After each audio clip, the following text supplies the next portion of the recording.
Ukraine के खिलाफ जंग में रूस की तरफ से न्यूक्लियर तैयारी पूरी हो चुकी है। मुमकिन है कि जल्द ही रूस कुछ ऐसा करे जो दुनिया कभी होते नहीं देखना चाहती है।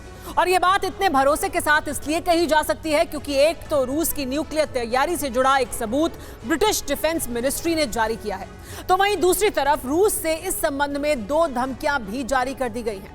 अब क्या है ये सबूत और किसने दी है एटमी धमकी, देखिए इस रिपोर्ट में। मॉस्को में यार्ड्स मिसाइल का काफिला पहुंचने का उद्देश्य जंग की तैयारी नहीं है, बल्कि उद्देश्य है 9 मई को होने वाली विक्ट्री डे परेड में न्यूक्लियर क्षमता का प्रदर्शन। लेकिन इस इंटरकॉन्टिनेंटल बैलिस्टिक मिसाइल के विक्ट्री डे में प्रदर्शन से संदेश जो मिलता है वो न्यूक्लियर जंग की तैयारी ही है।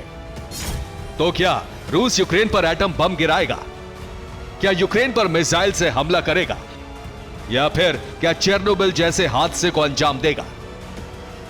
इन सवालों की पृष्ठभूमि में सबसे अहम रोल है रूस की तरफ से जारी हुई 2 धमकियों का। और आप हैरान रह जाएंगे कि ये धमकियां सीधे न्यूक्लियर हमले की हैं। इनमें पहली धमकी रूस के प्रोपेगेंडिस्ट व्लादिमीर सोलोव्योव ने अपने ही टीवी शो में दी है। रूसी प्रोपेगेंडिस्ट सोलोव्योव वो शख्स हैं जिनकी पहुंच क्रेमलिन तक है, तो इसका मतलब है कि विनाश की धमकी क्रेमलिन से जारी हो रही है। हालांकि इस धमकी के एक हिस्से में चेरनोबिल का भी जिक्र है। यह बयान दरअसल इशारा है कि बिना न्यूक्लियर हथियार इस्तेमाल किए भी यूक्रेन में न्यूक्लियर तबाही मचाई जा सकती है। यानी माहौल बन चुका है और आने वाले दिनों में न्यूक्लियर तबाही मच सकती है, जिसकी पुष्टि रूसी विदेश मंत्रालय के प्रवक्ता ने की है। रूस न्यूक्लियर वेपन्स के इस्तेमाल से बच रहा है, लेकिन हमारे धैर्य की परीक्षा नहीं लेनी चाहिए। अमेरिका जानबूझकर हमारे मौलिक हितों का उल्लंघन करना जारी रखता है तो वो जोखिम बढ़ा रहा है। मारिया ज़खारोवा का यह बयान नहीं है, बल्कि न्यूक्लियर हमले की स्पष्ट धमकी है। और इन सभी धमकियों का संबंध यूक्रेन में न्यूक्लियर तबाही के केंद्र ज़ैपोरिज़िया से है।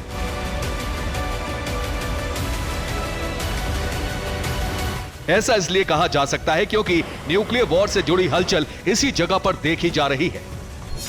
रूस ने ज़ैपोरिज़िया एनपीपी पर सैनिकों की तैनाती शुरू कर दी है।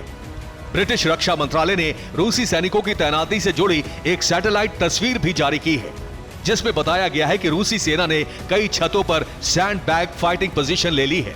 यानी अब रूस ने ज़ैपोरिज़िया न्यूक्लियर पावर प्लांट को पूरी तरह से कब्जे में ले लिया है। और इसका कारण यूक्रेन से हमले की आशंका को बताया है। मैक्सार के जरिए हासिल इन तस्वीरों को भी देखिए। इनमें 6 न्यूक्लियर रिएक्टर दिखाए गए हैं, लेकिन इन्हीं रिएक्टर्स में ये दूसरे रिएक्टर के पास एक डिफेंसिव पोजीशन दिखाई गई है। ठीक ऐसे ही तीसरे रिएक्टर के पास 2 और 5वें रिएक्टर के पास एक डिफेंसिव पोजीशन है। हालांकि जारी की गई तस्वीर 25 मार्च 2023 की है, लेकिन 2022 में इस न्यूक्लियर पावर प्लांट को नियंत्रण में लेने का मकसद अब साफ हो रहा है। कभी भी हादसे के रूप में न्यूक्लियर तबाही मच सकती है।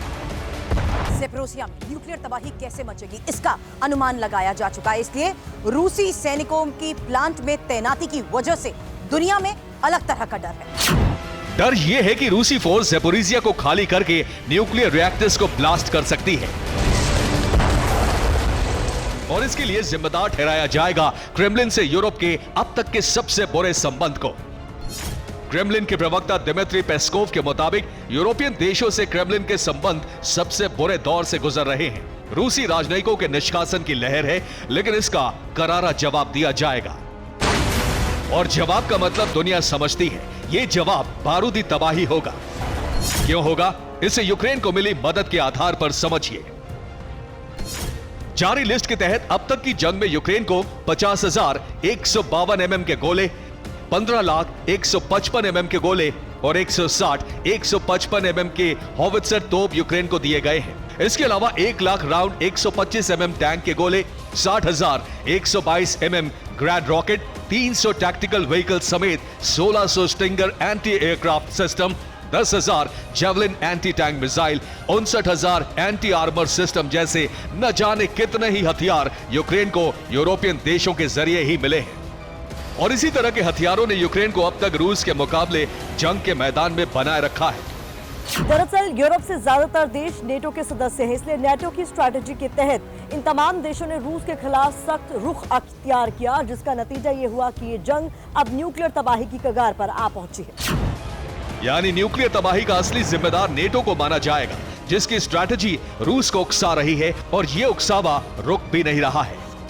In total, we have trained and equipped more than 9 new Ukrainian armored brigades. This will put Ukraine in a strong position to continue to retake occupied territory. इस बयान से साफ है कि यूक्रेन की स्ट्रैटेजी कीव से नहीं बल्कि नेटो और पेंटागन से बन रही है। लेकिन क्रेमलिन की स्ट्रैटेजी भी अपने चरम पर है। दावा है कि पुतिन इस समय जंग के नियमों से अलग हटकर 37 निजी सेनाओं के सहारे जंग में है। और अगर ऐसा है तो फिर न्यूक्लियर तबाही इन्हीं के सहारे तय है। Bureau report, TV9 Bharatvarsh.